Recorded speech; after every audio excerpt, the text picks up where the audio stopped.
This year's event seems even more crucial than ever, following the election of the most far-right Israeli government in years, some of the ministers of which are openly racist and described as fascist even by the Israeli newspaper Haaretz.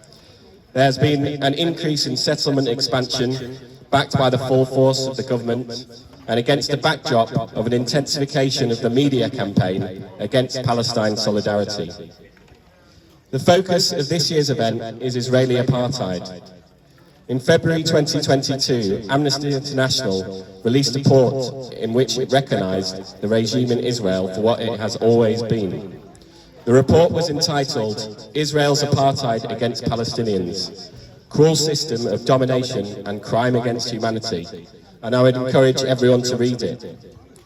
The report found that a system of apartheid, defined as an institutional regime of systematic oppression and domination by one racial group over another racial group, extends from inside the borders of the Israeli state established in 1948 to all the occupied territories, and also outwardly through Israel's discriminatory law of return and the denial of the right to return to Palestinian refugees and their descendants.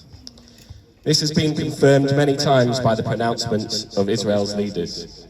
For example, in 2019, Israeli PM Netanyahu declared that Israel is not a state of all its citizens, but rather the nation-state of the Jewish people and only them. Despite this, speaking the truth about Palestine has become a revolutionary act in the 21st century. Frequently, the media describes how unarmed Palestinians are killed in clashes with Israeli tanks or snipers' bullets.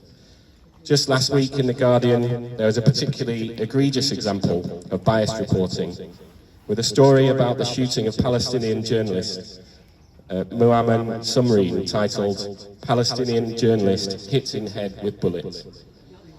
Pink Floyd's popular rock opera, The Wall, recognised for decades as a powerful critique of fascism, is now mischaracterised as the opposite, and lifelong anti-racist campaigners can be ostracised as racist for speaking out on Palestine.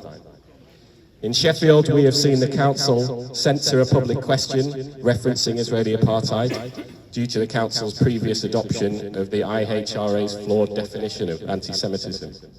And a Palestinian lecturer and refugee was hounded out of her job at Sheffield Hallam, which purports to be a university of sanctuary. So what can we do about this?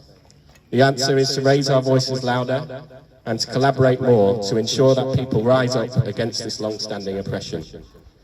In Sheffield this year, the Sheffield Coalition Against Israeli Apartheid was launched, seeking to emulate Sheffield's contribution to the ending of apartheid in South Africa. I'm pleased to report that since its launch, many individuals and organisations have signed up, including my union branch, Sheffield Unite Not-for-Profit, and the Sheffield Green Party.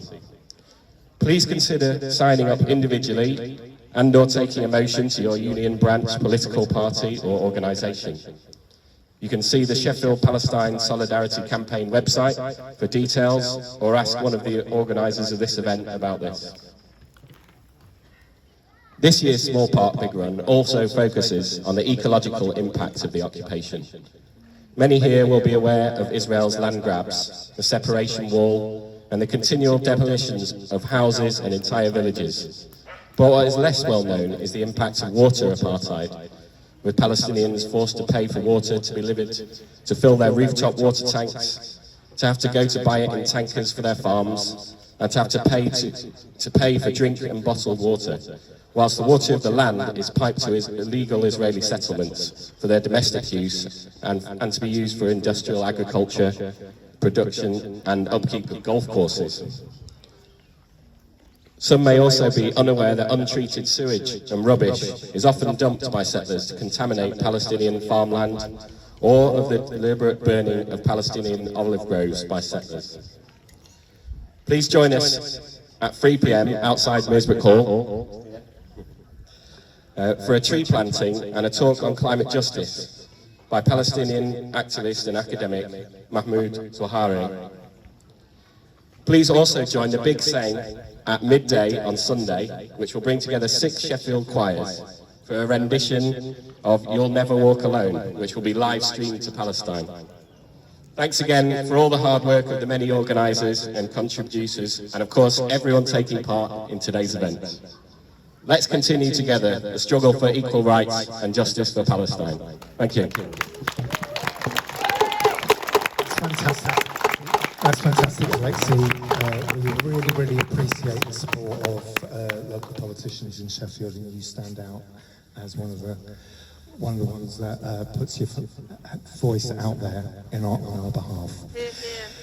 We are just about to.